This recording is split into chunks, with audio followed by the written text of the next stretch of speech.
Assalamualaikum warahmatullahi wabarakatuh. Salam waras lawase untuk sahabat-sahabat saya di penjuru pelosok tanah air Indonesia. Iki wong desa, wong Kediri sing ora tau ngaji, sing ora tau sekolah mau komentar. Mengomentari tentang perkembangan Islam yang ada di dunia, khususnya di Indonesia. Perkembangan Islam di Indonesia ini tidak terlepas dari syiar Wali Songo.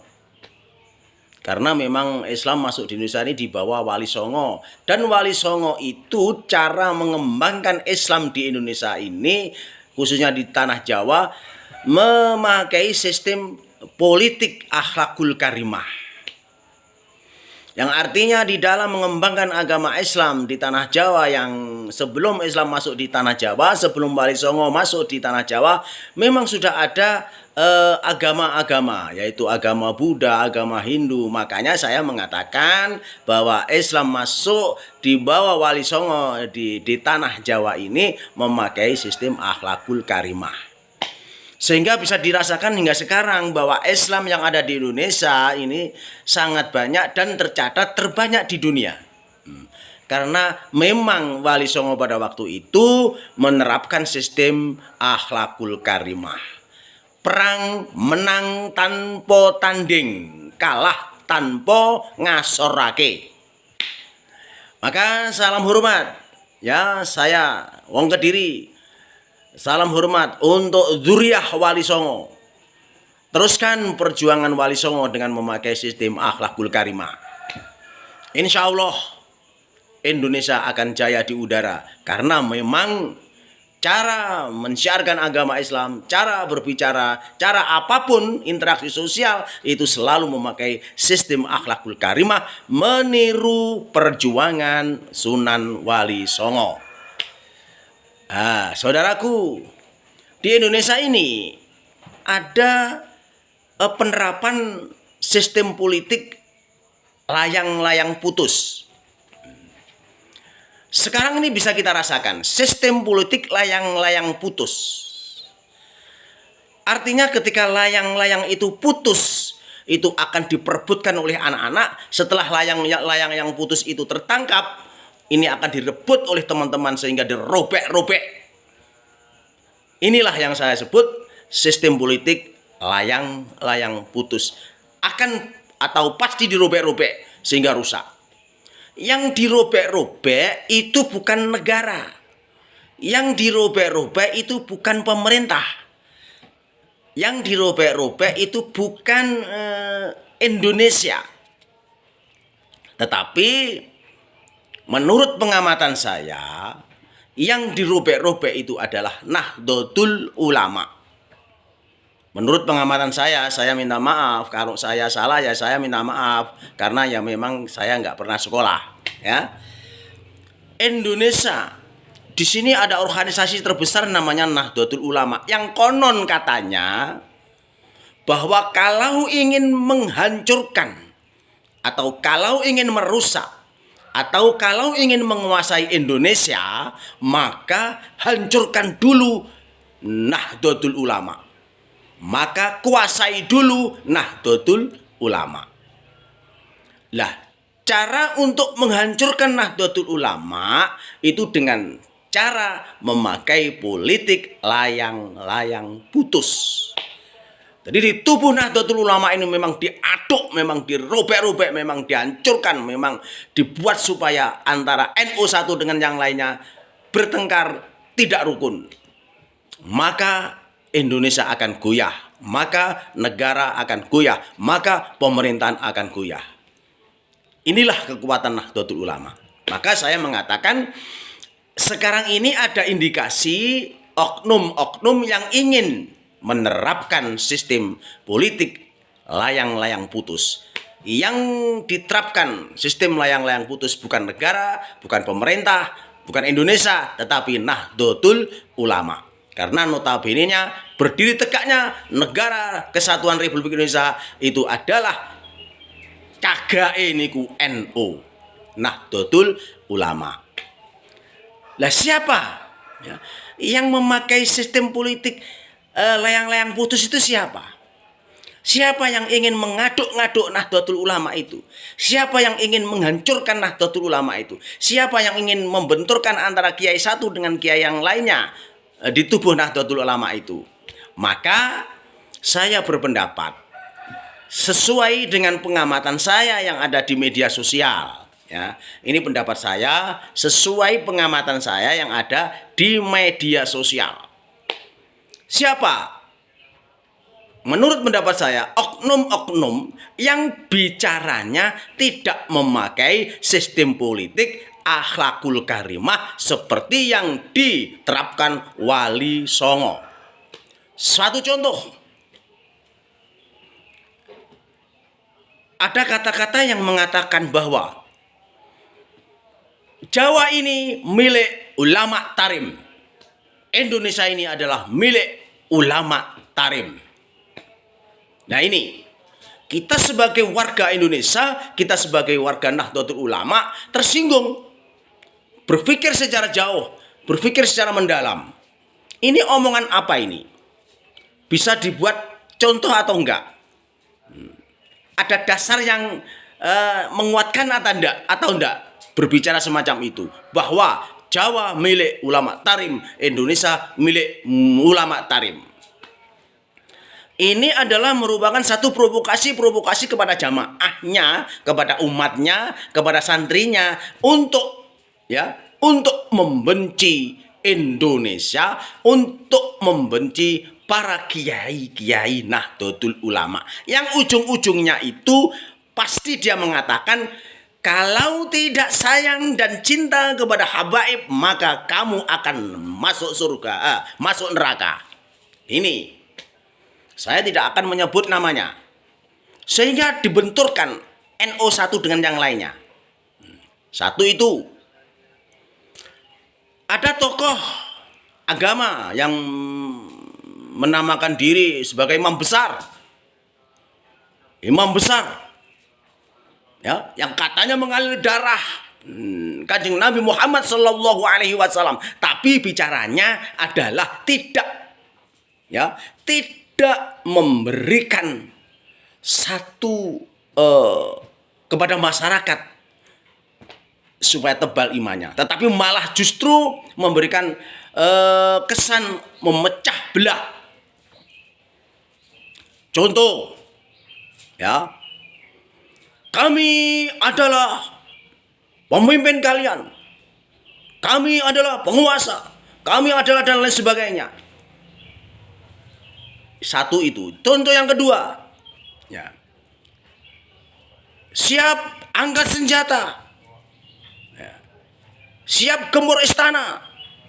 Nah, ini merupakan satu sistem untuk menanamkan kebencian kepada ulama-ulama Nahdlatul Ulama. Satu itu, kedua itu. Yang ketiganya, seorang tokoh agama yang mestinya bicaranya itu membawa dingin hati, membawa masyarakat itu rukun, membawa masyarakat itu bisa tenang, membawa masyarakat itu lebih dekat dengan Allah, justru malah membuat kacau.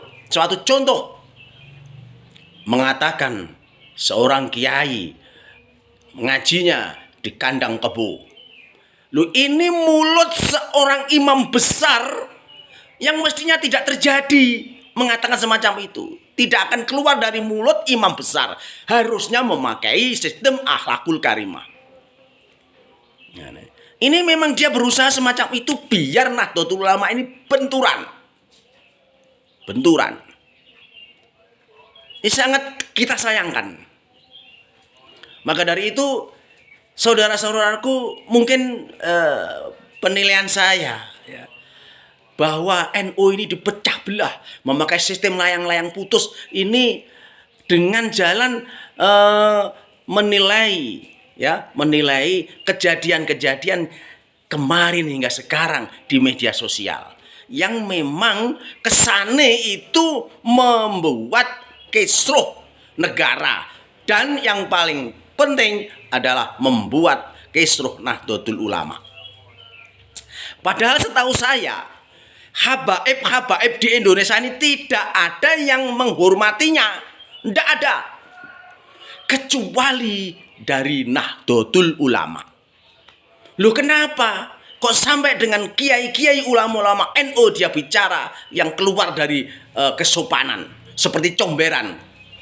Nah ini, maka saya memberikan satu pengertian, penilaian bahwa yang diterapkan adalah sistem layang-layang putus yang memang membuat Nahdlatul Ulama itu robek. Kalau sudah robek maka untuk menguasai Indonesia itu mudah. Ini banyak lagi habib-habib yang bermunculan dengan mulutnya tidak didasari dengan akhlakul karimah. Saya tidak tahu, dia mungkin ngajinya di kandang kerbau atau di kandang babi, itu mungkin ya. Apa yang saya katakan ini saya meniru imam besar loh ya. Mungkin dia itu yang bicara ngaco itu ngajinya di kandang kerbau, di kandang babi. Mungkin kepret jedak lo. Ini guyon. Nah, ini banyak lagi omongan-omongan yang memang membuat NU ini kacau. Dan sekarang bisa dirasakan. Coba, ada tokoh NU, tokoh muda NU, ya, yang membuat tesis, yang membuat atau menunjukkan khasanah keilmuan yang sangat baik untuk masa sekarang, seperti Kiai Haji Imaduddin. Loh, ada tokoh lain itu yang nantang, yang mencerca, yang menyalahkan. Padahal Imaduddin itu adalah sosok kader muda Nahdlatul Ulama yang tesisnya, yang pendapatnya itu tidak melanggar apapun, dan itu sebenarnya perlu dihormati karena memang itu masih bisa ditoleransi, dan itu acungan jempol sebagai pendapat kaulah muda yang kedepannya akan kita jadikan pimpinan, karena memang masa depan Nahdlatul Ulama di pundak-pundak mereka itu. Kenapa itu dicerca? Sebenarnya itu tidak perlu dicerca, tidak perlu dibantah, tidak perlu ditantang. Justru yang harus dibenarkan itu habaib-habaib yang ngajinya di kandang babi, yang tidak memakai aturan, yang tidak mendidik anak putu kita, yang tidak mendidik jamaahnya, yang tidak mendidik santri-santri yang ada di depan. Itu mestinya harus dikritik, bukan malah Imaduddin. Coba bicara kayak begitu, seperti Bahar itu nantang-nantang di podium, di panggung, tentukan tempatnya, kita akan berkelahi dengan wah itu omongan apa. Justru ini sebenarnya yang harus dikritik, dibenarkan, bukan Imaduddin. Nah inilah NU sekarang ini sedikit banyak tercerai-berai. Nah, warga NU ya, maksudnya warga NU. Maka dari itu saudara-saudaraku, mari kita satukan tujuan, gandengan tangan demi NKRI, basmi khurafat. Kita dukung zuriyah Wali Songo di dalam menyebarkan agama Islam di Indonesia memakai akhlakul karimah. Bagi habaib-habaib yang comberan, mulutnya seperti comberan, ngajinya di kandang kebo, itu sikat, harus tidak berdaya di tanah Indonesia, biar Indonesia tenang.